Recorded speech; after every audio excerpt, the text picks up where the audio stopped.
और मैं सिमरन। आज हम कक्षा 11 वाणिज्य की छात्राएं आप सभी के समक्ष एक वाद विवाद प्रस्तुत करने जा रही हैं, जिसका शीर्षक है प्रतिभा पलायन उचित है या अनुचित। मैं इसके पक्ष में हूँ और मैं इसके विपक्ष में। सबसे पहले तो यह समझना आवश्यक है कि प्रतिभा पलायन केवल प्रतिभाओं का विदेश जाना ही नहीं बल्कि वैश्विक ज्ञान का आदान प्रदान भी है। लेकिन वंशिका, किसी भी राष्ट्र की असली शक्ति उसकी मानव संसाधन होती है। लेकिन जब हमारे देश के युवा विदेशी देशों में जाकर कार्य करते हैं तो इससे हमारे देश को बहुत हानियां होती हैं। लेकिन मेरे प्रिय विपक्षी, हमारे वैज्ञानिक, डॉक्टर, इंजीनियर जब अन्य देशों में जाते हैं और वहां का कार्य सीखते हैं तो उनकी व्यक्तिगत विकास भी बढ़ता है।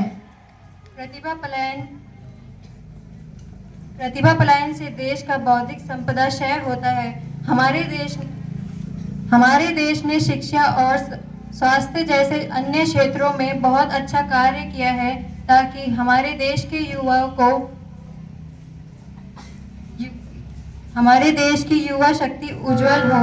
लेकिन यह दुर्भाग्यपूर्ण है कि यहाँ के युवा अन्य देशों में जाकर कार्य कर रहे हैं, जिससे हमारे देश का विकास नहीं हो पा रहा है। दूसरा, जब हम यहाँ प्रतिभाशाली लोग विदेशों में जाकर कार्य करते हैं और अपने देश में लौटते हैं तो यहाँ तो भाट्य विकास ही कहलाता है। प्रतिभा पलायन से हमारे देश की तकनीकी में कमी आ रही है और यह कमी तभी दूर हो सकती है जब हमारे देश के युवा हमारे देश में ही काम करें और विदेश में जाकर काम ना करें। अंत में यह निष्कर्ष निकलता है कि प्रतिभा पलायन एक जटिल